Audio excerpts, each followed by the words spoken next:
Petugas kepolisian Resort Pelabuhan Makassar membubarkan sejumlah warga yang tengah berpesta miras di bulan suci Ramadan.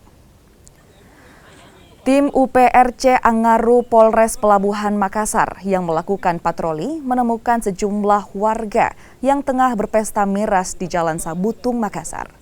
Petugas pun langsung membubarkan dan melakukan pemeriksaan.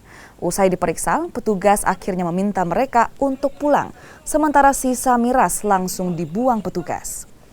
Patroli petugas sendiri kini gencar dilakukan. Selain menciptakan rasa aman di bulan Ramadan, patroli juga mengantisipasi tawuran warga. Laksanakan patroli di dalam pelabuhan Potere, Makassar, dan kami menemukan sekelompok orang yang lagi asik pesta miras minuman keras jenis balok.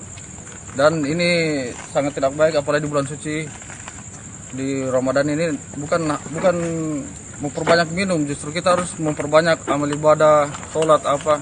Dan kami menghimbau kepada mereka semua untuk berhenti minum minuman keras karena tidak baik untuk kesehatan mereka, dan menghimbau pemuda tersebut untuk pulang ke rumahnya masing-masing.